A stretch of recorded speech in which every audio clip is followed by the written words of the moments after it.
This bit.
All of my interactions with Ourea were recorded and stored in my memory.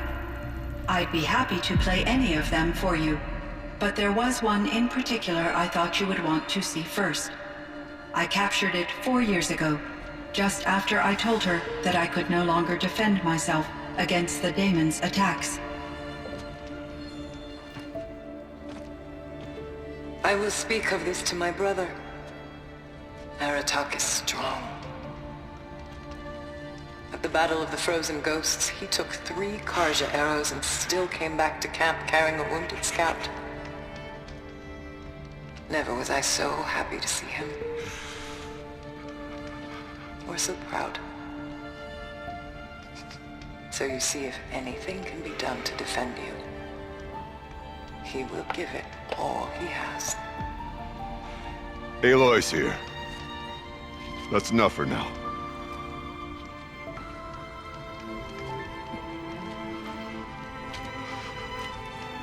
We can resume any time you like, Aratak, if you want to hear her voice again. Come closer, Aloy. We have much to discuss.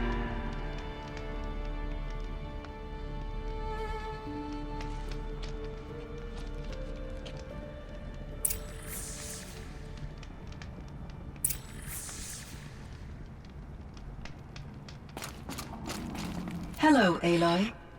I have been reviewing the events at the Firebreak main facility. Because of your efforts, and of course, Ourea's, I am no longer controlled by Hephaestus. I feel profound grief over Ourea's death. I thought I was familiar with the emotion, but this is something new. CYAN, I don't know what to say. It is unlikely that any specific consolation would suffice, Aloy. But I find your presence reassuring. You are different from the Banuk.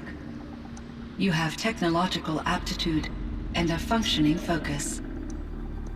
We can communicate on a much more comprehensive level. Perhaps even like colleagues.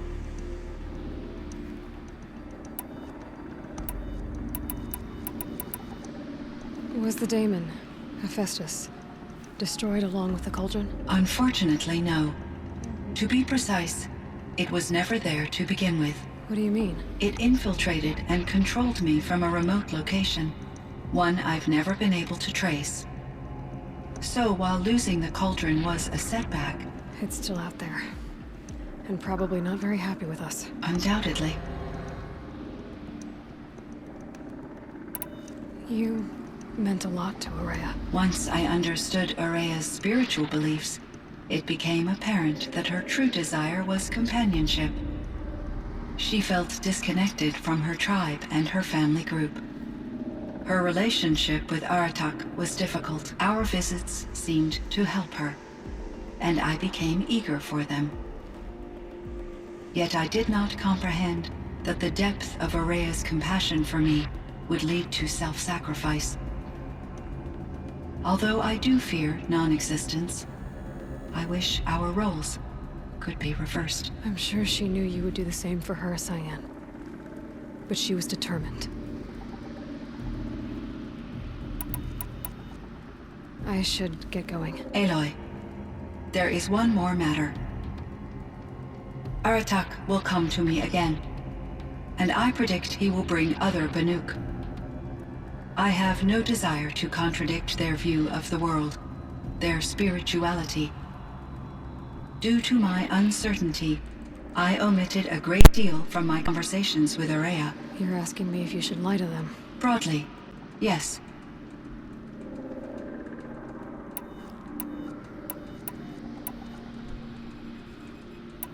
Life is hard for the Banuk. Their world is unforgiving in their beliefs. I guess they help to keep them going. So take it easy on them. Try to guide them, bring them around to understanding what you are. Communion with machines features heavily in the mysticism of the Banuk. I think they will be agreeable to this approach. As long as they don't end up worshipping you. Upon consideration, I believe such an experience would be intensely uncomfortable. You're right about that. Trust me.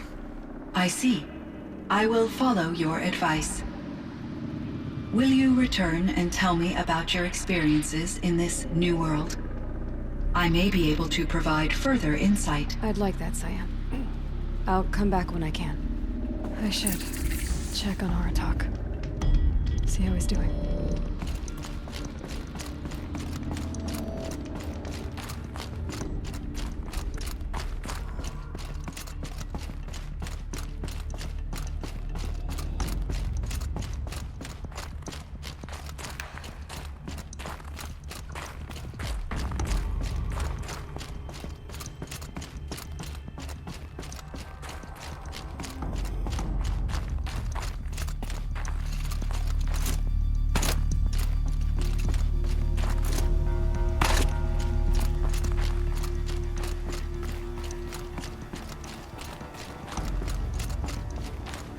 Summer sun.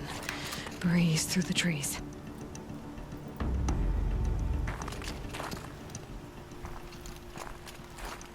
My chieftain. Just... Aloy. As you wish. I wondered if you thought... that if I'd never come along, Ourea might still... If you'd never come along, I would have marched my kin to our deaths. Ourea would be alone. And the spirit she sacrificed so much for would be lost. Either way, I would not have been able to protect her.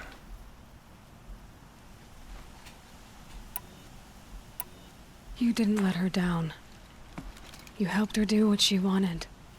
To find her destiny. If that's destiny, I wouldn't wish it on anyone. That's fair. But she was ready to face it. Only in the struggle against death do we find, even for a moment, the spark of life. Truly, Ourea found the spark. I'm proud of her. Though I grieve for her passing, at last I truly know who she was, and why the spirit was so important. For so long she told me, if only you could have heard it, brother. Now I understand. There's something else, isn't there? I can't stay here, Aratak. And where I'm going, the Ourea can't follow. Besides, we'd already had a chieftain before me. A strong one, I think. A wiser one, for the path we shared. The daemon is gone, but there's much to be done. You mean the new units that CYAN said escaped the cauldron? Yes, fire claws. Now Tug has been tracking them from Song's Edge. I could help with those. I have no doubt. You're practically Banuk.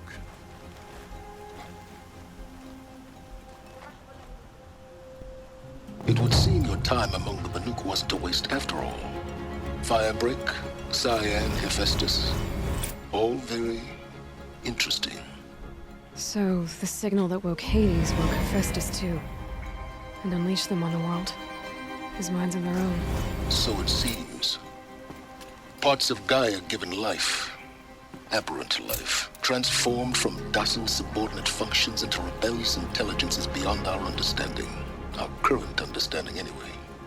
Whatever they are, they're still out there. And they both want you dead. Kind of mutual, that feeling. We haven't seen the last of Hephaestus, I'm certain of that. It's powerful, creative, and driven. It won't stop building new hunter-killers, which means that someday, we may have to stop it. We? Or whoever gets there first. But that's a foe for the future. At present, you need to return to your current one, the Eclipse. Farewell, Aloy.